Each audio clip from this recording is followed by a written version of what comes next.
Zoe Williams walked through the crowded hallway of Lincoln High School with her backpack tight against her shoulder and her eyes focused straight ahead. She had learned long ago that keeping a low profile was the safest way to get through each day. Other students rushed past her laughing and shouting to friends, but Zoe moved quietly, almost invisibly, toward her locker. At 15, she was the kind of student teachers loved. Her homework was always done. Her test scores were among the highest in her grade, and she never caused trouble. What her classmates didn't know was that this perfect behavior wasn't just natural talent, it was survival. Zoe lived with her grandmother in a small apartment across town. Every morning she took 2 buses to get to Lincoln High, a school in a much nicer neighborhood than where she lived. Her grandmother had fought hard to get her enrolled there, believing that a good education was Zoe's ticket to a better life. Education is your superpower, her grandmother would say while packing Zoe's lunch each morning. Nobody can ever take that away from you. But there were things about Zoe's life that even her grandmother didn't fully understand, like why they sometimes received mysterious envelopes filled with cash, or why certain people in their neighborhood treated them with unusual respect, or why Zoe's father never visited, even though he was still alive. The truth was complicated, and Zoe carried it like a heavy secret every single day. Her father, Vincent the Ghost Williams, was one of the most powerful men in the city's underground world. He controlled territory, made deals that happened in shadows, and commanded respect through fear. But he had made one rule that was more important to him than any business deal. His daughter would never be part of that world.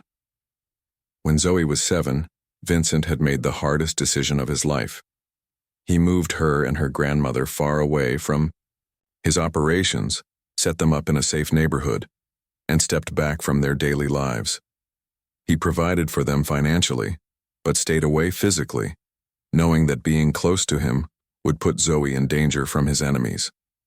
She gets to be normal, he had told his grandmother. She gets to be a kid, go to school, have dreams that don't involve looking over her shoulder. So Zoe lived this strange double life. At school, she was just another student trying to make good grades.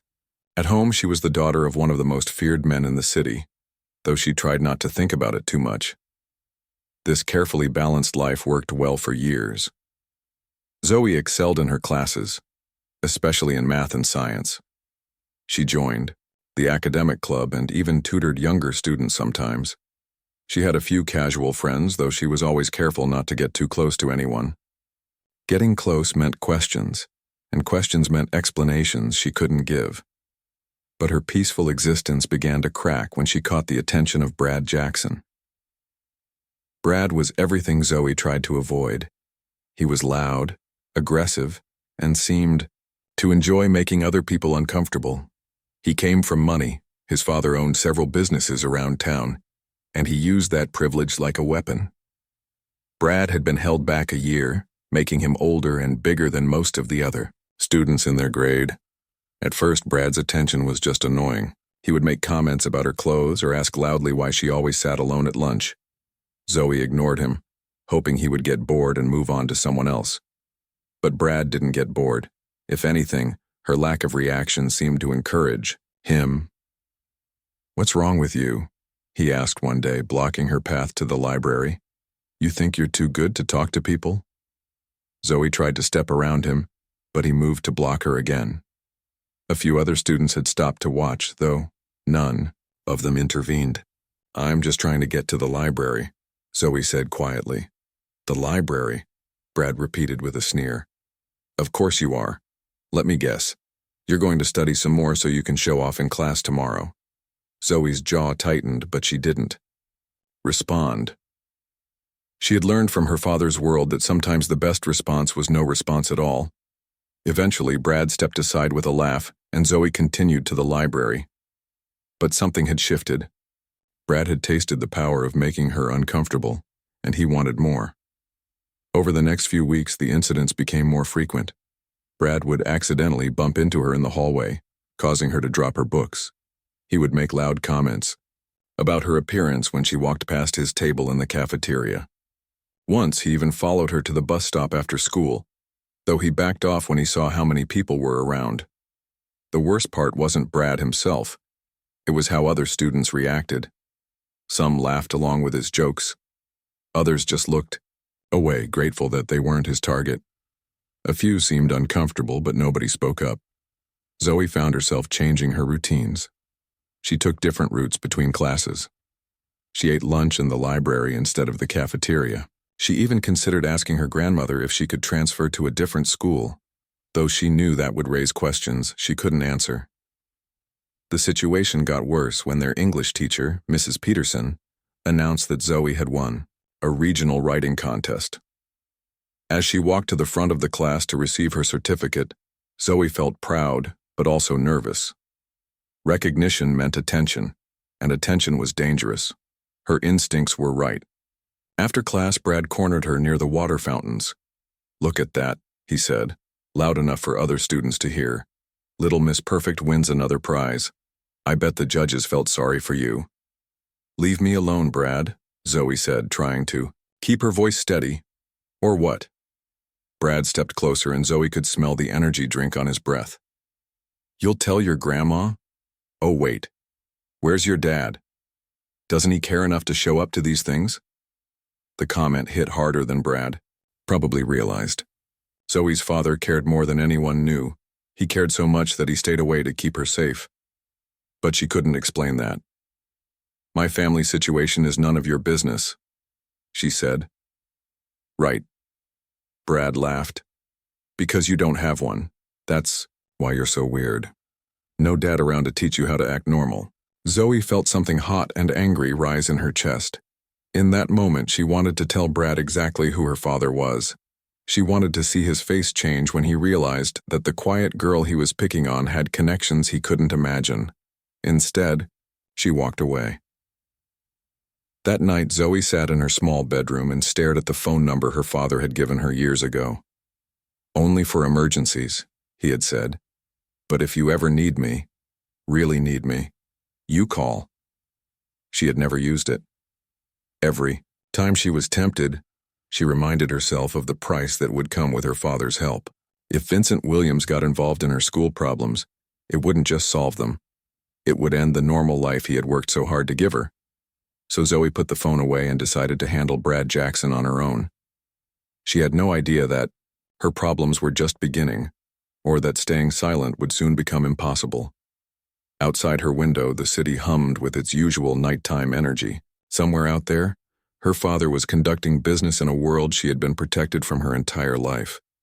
But that protection was starting to feel more like a prison, and Zoe was beginning to wonder how much longer she could keep her two worlds from colliding. The announcement came during Monday morning assembly. Principal Rodriguez stood at the podium with a proud smile as he read from his notes. "This year's Regional Academic Achievement Award goes to a student who has consistently demonstrated excellence across all subjects. Please join me in congratulating Zoe Williams for her outstanding performance." Zoe felt her stomach drop as scattered applause filled the auditorium. She walked slowly to the stage, accepting the plaque with a forced smile while cameras flashed. All she could think about was getting back to her seat and disappearing into the crowd. But as she returned to her row, she caught sight of Brad Jackson. He was clapping slowly, mockingly, with a cold smile that made her skin crawl. Two of his friends, Tyler and Kevin, were whispering to him and laughing.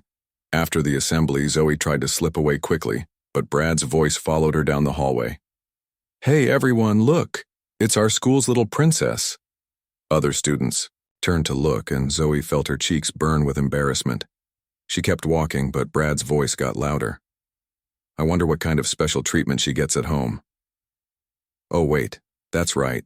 Nobody's home to give her any treatment at all. The comment stung, but Zoe forced herself to keep moving. She had learned that reacting only made things worse, but Brad wasn't finished. Over the next few days, the harassment took on a new intensity. It started small, a nasty note taped to her locker that read, "Teacher's pet thinks she's better than everyone." Then her textbooks went missing from her locker, only to be found later in the trash can outside the cafeteria. "This is getting ridiculous," whispered Amy Chen, one of the few students who sometimes talked to Zoe. They were standing by their lockers before first period. "You should tell someone," Zoe shook her head. "It'll just make it worse." Amy looked around nervously. But what if it doesn't stop? Zoe didn't have an answer for that. The situation escalated when Zoe arrived at school on Wednesday morning to find her locker covered in graffiti. Someone had written ugly words across the metal door in black marker, words that made other students stop and stare as they walked past. The janitor, Mr. Lopez, noticed Zoe standing frozen in front of her locker. He took one look at the graffiti and shook his head sadly. "I'll clean this up right away," he said quietly. "You shouldn't have to see this." "Thank you," Zoe managed to whisper. As Mr. Lopez worked to scrub away the hateful words, Zoe noticed Brad and his friends watching from across the hallway. They weren't even trying to hide their satisfaction. That afternoon, Zoe went to the guidance counselor's office. Mrs. Patterson was a kind woman who had always been friendly to her, and Zoe hoped she might understand. "I need to report some harassment," Zoe said, sitting in the chair across from Mrs. Patterson's desk. "Of course, honey, tell me what's been happening." Zoe explained about the notes, the missing books, and the graffiti. Mrs. Patterson listened carefully, taking notes and nodding sympathetically. "This sounds very serious," she said when Zoe finished. "Have you been able to identify who's responsible?" Zoe hesitated.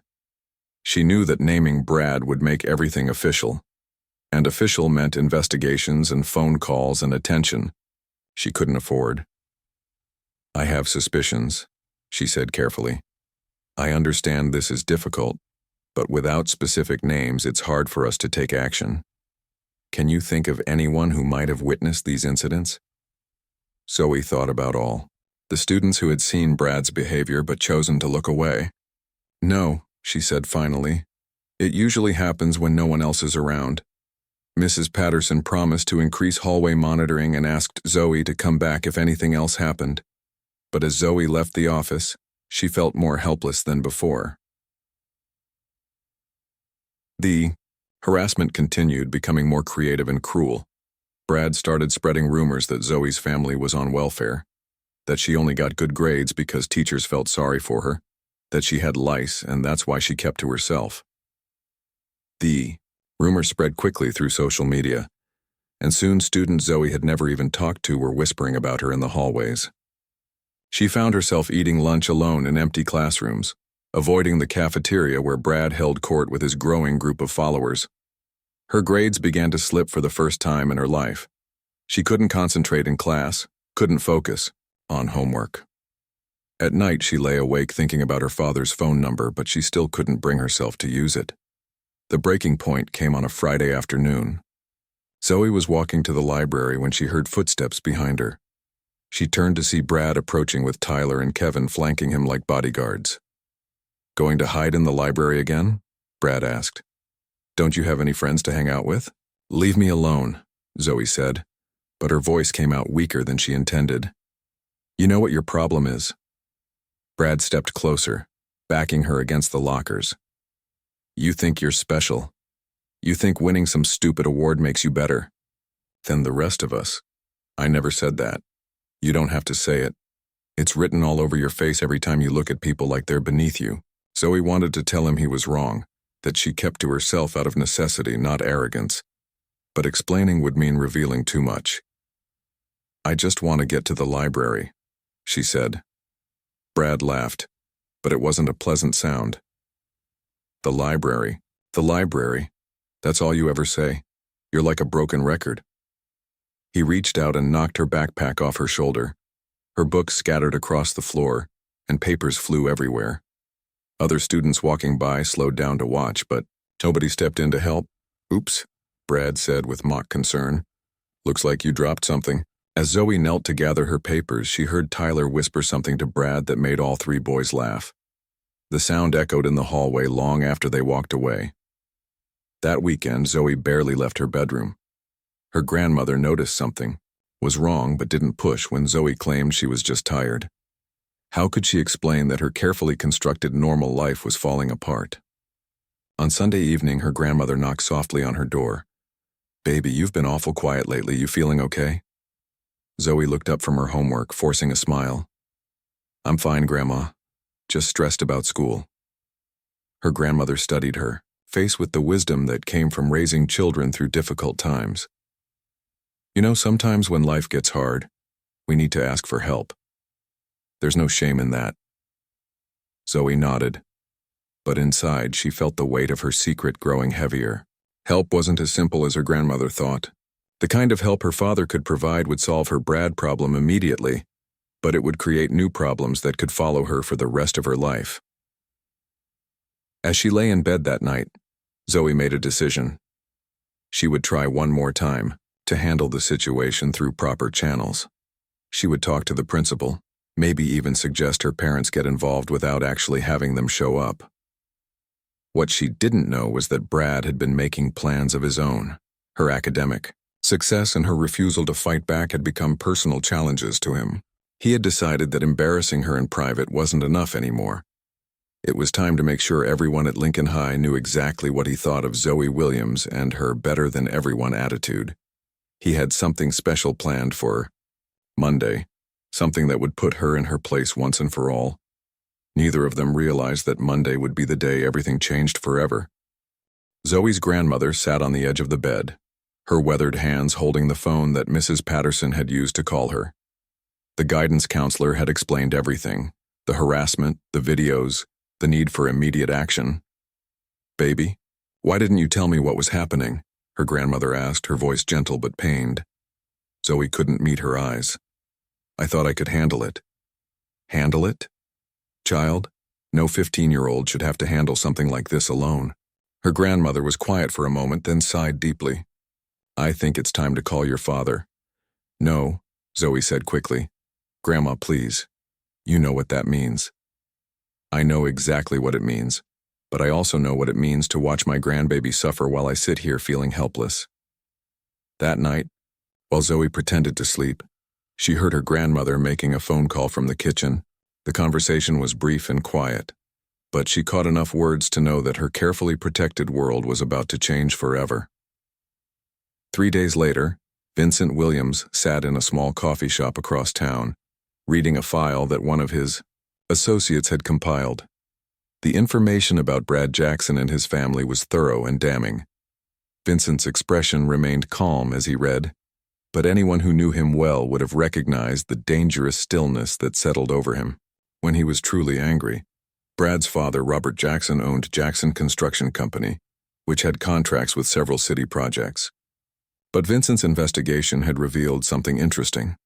Robert had been cutting corners on safety inspections, using substandard materials, and falsifying reports to increase his profits. More importantly, Robert had been laundering money through his business for a mid-level criminal organization that had recently become a problem for Vincent's operations. It was a connection that Robert Jackson had no idea was about to destroy his life. Vincent closed the file and made a single phone call. "It's time," he said simply. The next morning, Brad Jackson arrived at school to find his world beginning to crumble. His father's construction sites had been raided by federal agents at dawn. By the time Brad reached his locker, news vans were already parked outside Jackson Construction Company headquarters. But Brad didn't know about any of that yet. He was too focused on planning his next move against Zoe Williams. The success of Monday's humiliation had gone to his head, and he was already thinking of new ways to torment her.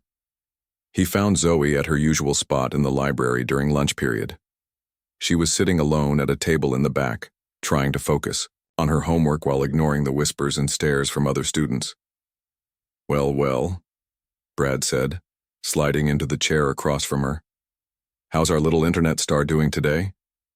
Zoe looked up from her book, and Brad was surprised to see something different in her eyes.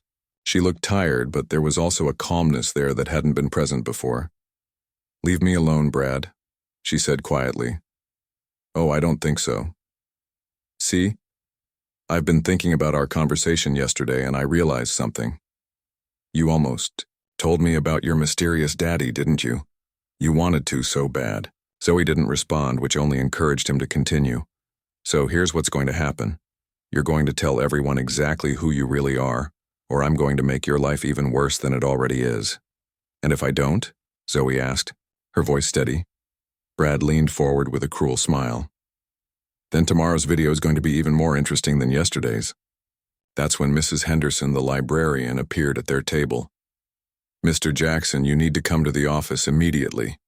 Brad looked annoyed. I'm in the middle of something. Now, Mr. Jackson, it's urgent.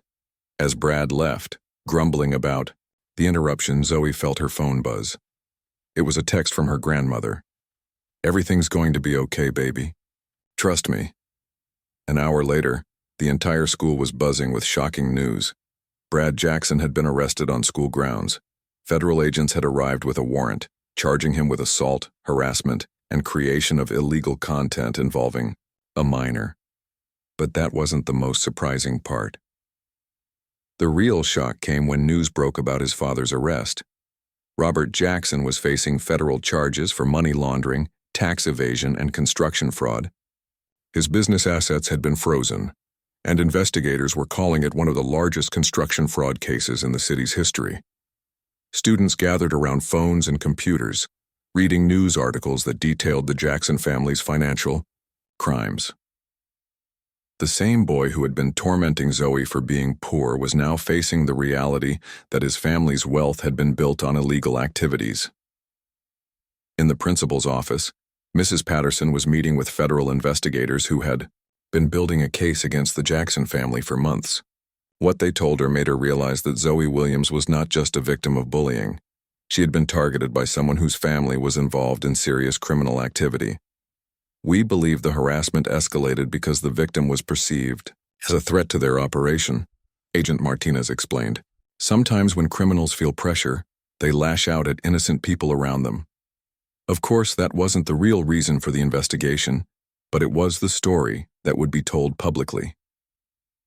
The truth that Vincent Williams had orchestrated the entire downfall of the Jackson family as retaliation for threatening his daughter would remain hidden. That afternoon, Zoe sat in her grandmother's living room, watching the news coverage of the arrests.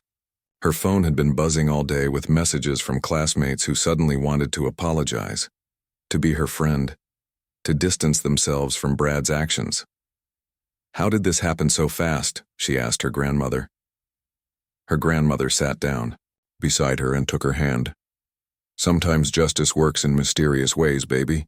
Sometimes the people who do wrong get caught up in their own bad choices. Zoe knew there was more to the story, but she also understood that some questions were better left unasked. At school the next day, everything had changed. Students who had recorded Brad's harassment were now deleting the videos, afraid of being associated with someone under federal investigation. Teachers who had looked the other way were suddenly very interested in anti-bullying policies. Amy Chen approached Zoe at her locker, looking nervous but determined. "I'm sorry," she said simply. "I should have stood up for you. We all should have."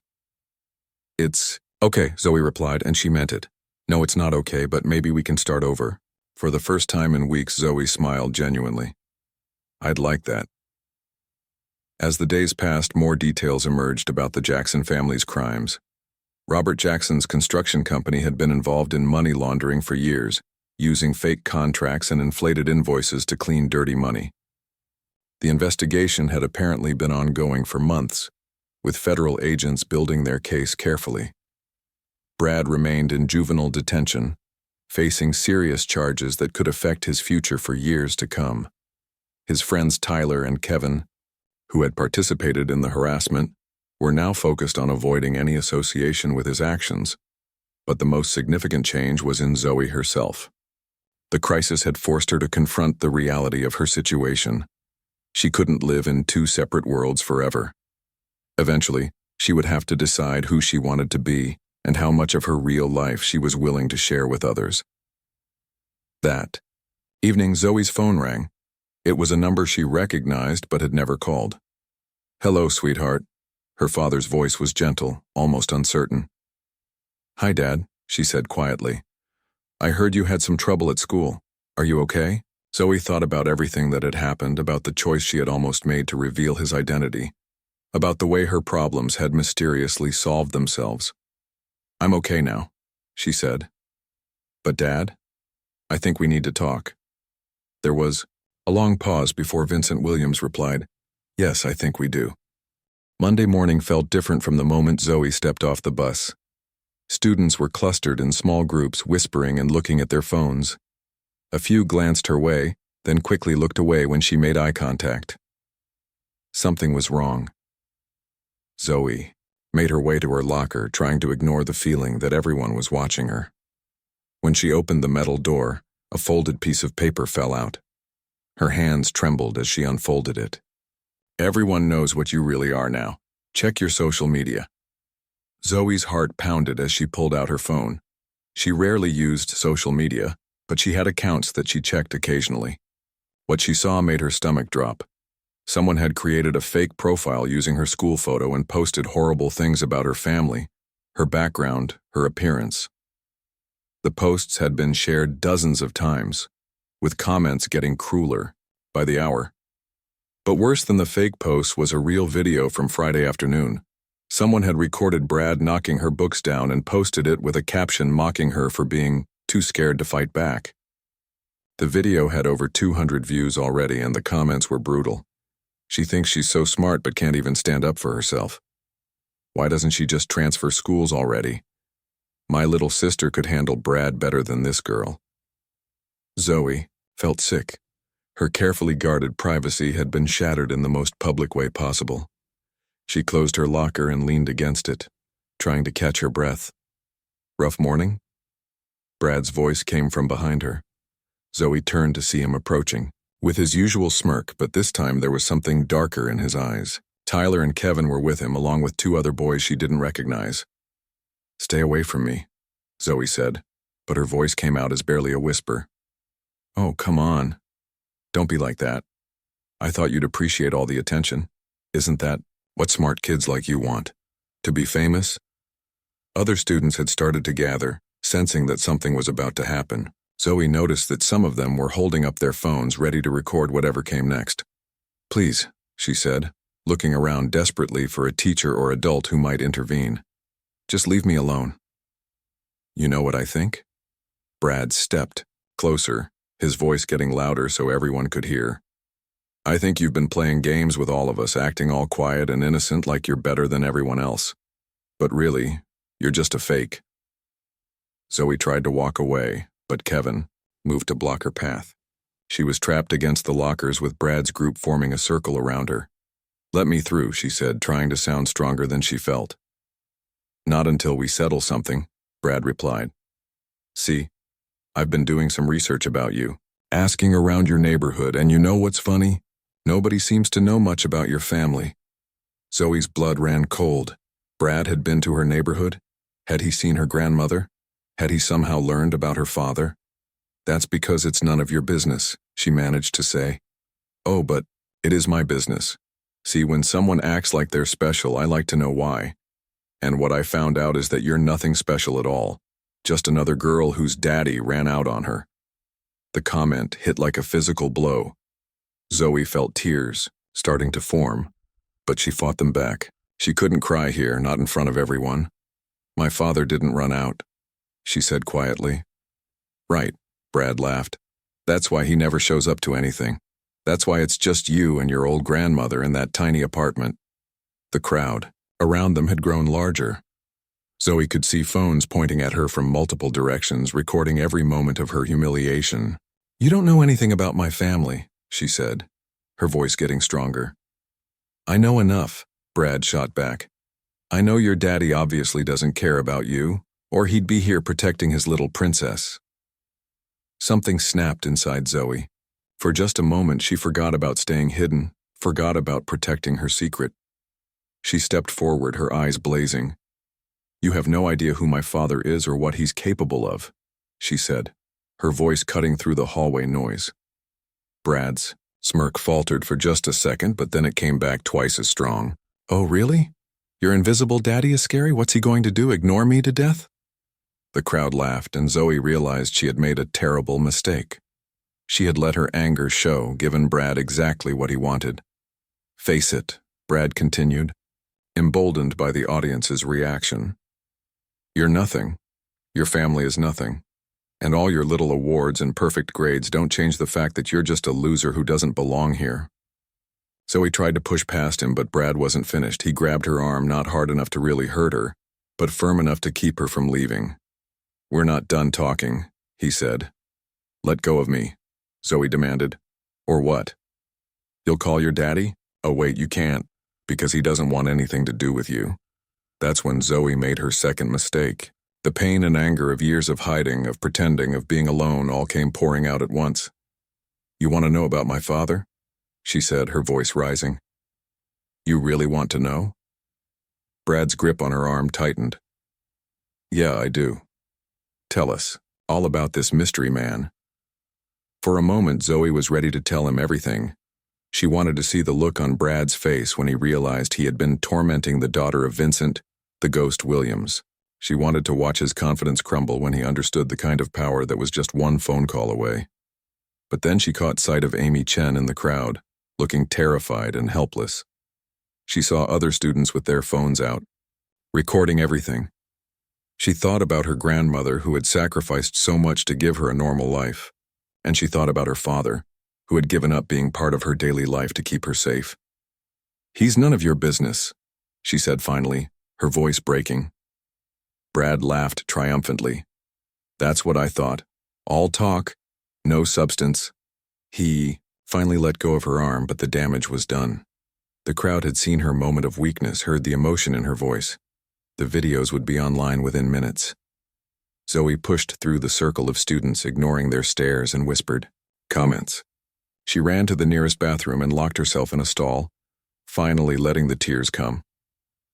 Her phone buzzed with notifications, tags and posts, comments on the videos, messages from numbers she didn't recognize. Her private world had been dragged into the public eye, and there was no taking it back. That afternoon, Zoe sat in the guidance counselor's office again, but this time Mrs. Patterson looked genuinely concerned. "Zoe, honey, I've seen the videos. This has gone too far. We need to involve your parents." "My grandmother," Zoe corrected automatically. "I live with my grandmother."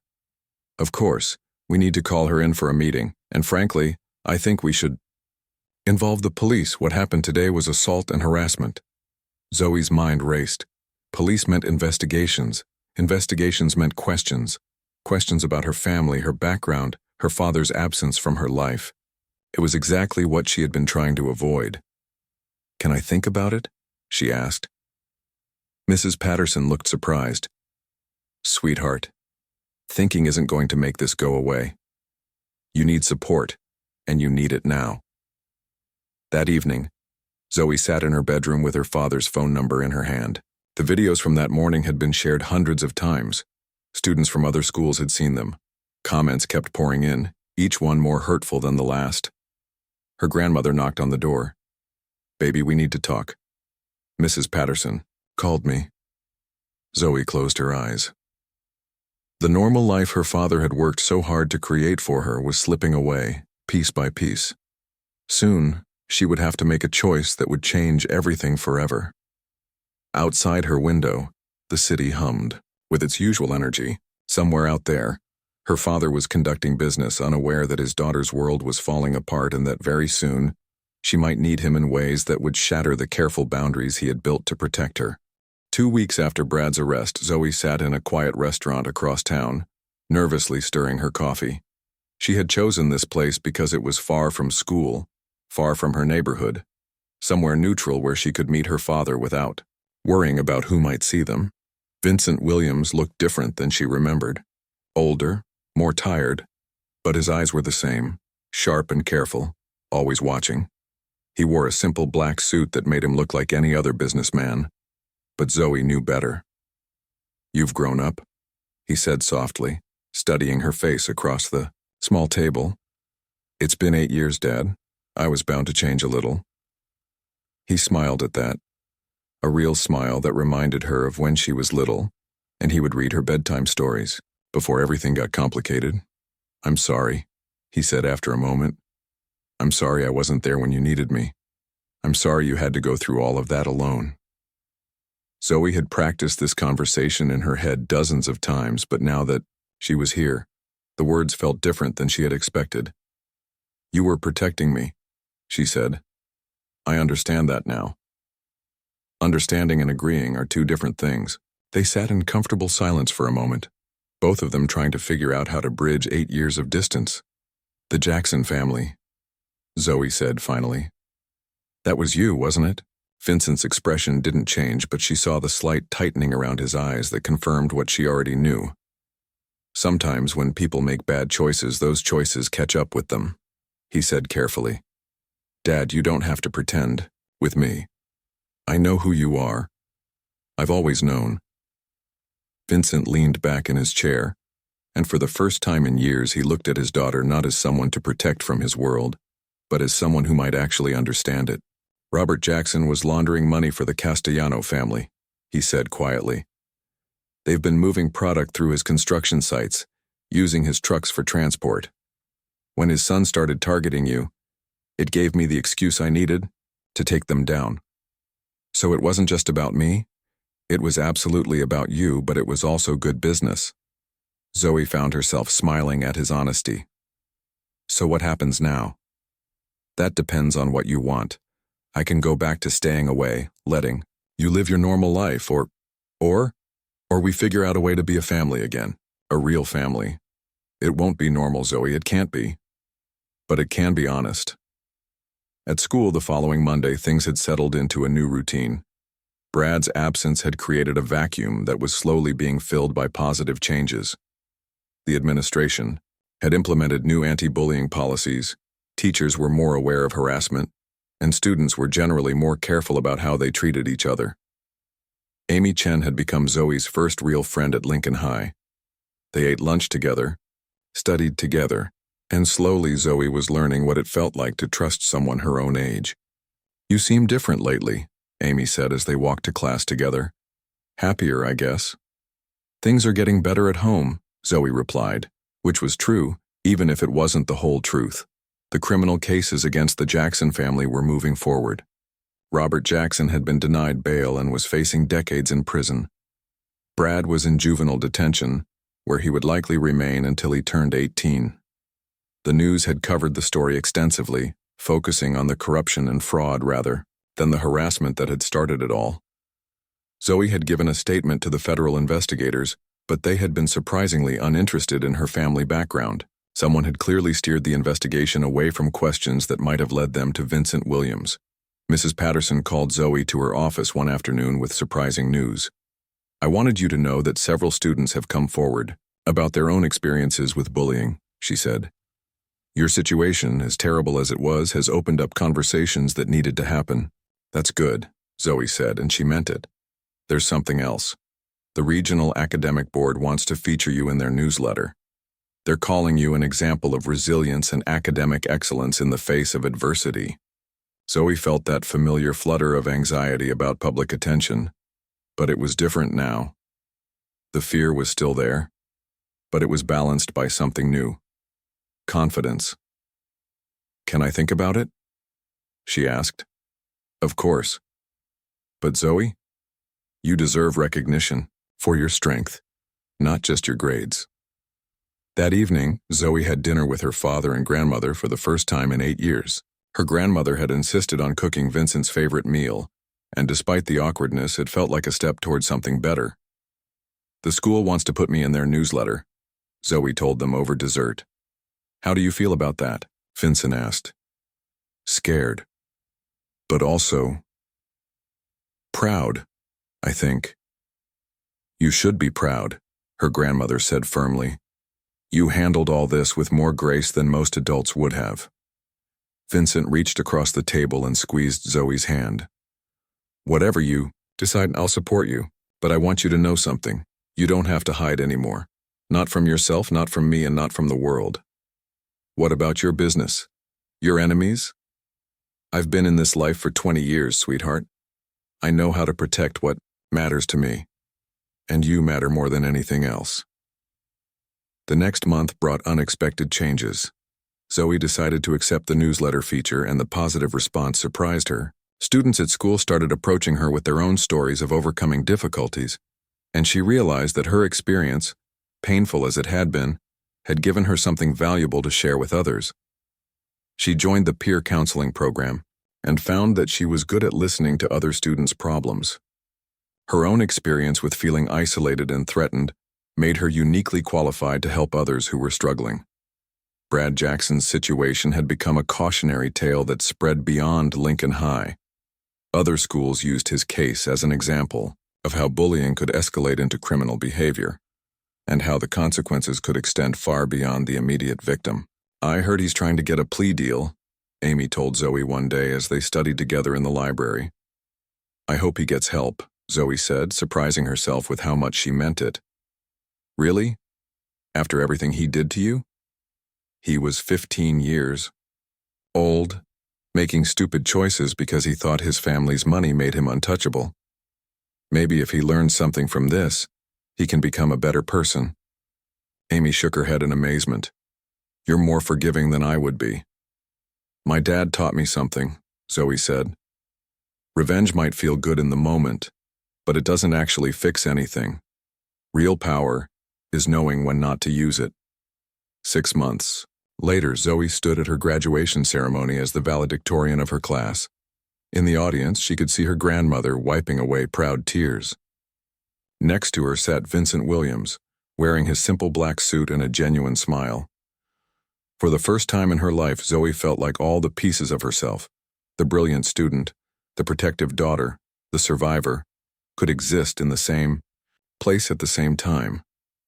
In her valedictorian speech, she talked about resilience, about the importance of standing up for others, and about how sometimes the hardest challenges in life can teach us who we really are. She didn't mention Brad Jackson by name, but everyone in the audience understood what she was talking about. After the ceremony, as families gathered for photos and celebrations, Vincent approached his daughter with visible pride. "I'm proud of you," he said simply. "Not just for your grades or your speech. I'm proud of the person you've become." "I learned from the best," Zoe replied, hugging him tightly. As they walked together toward the parking lot, Zoe realized that her story wasn't really about a bully who picked on the wrong girl. It was about a family that found their way back to each other, and a young woman who learned that sometimes the most powerful thing you can do is choose not to let other people's actions change who you are. The future was still uncertain. Vincent's world would always carry risks, and Zoe would always have to navigate the complexity of loving someone whose life operated in shadows. But they would face those challenges together, as a family, without secrets or shame. And that, Zoe thought, as she looked up at the clear blue sky above her graduation ceremony, was worth everything they had been through to get here.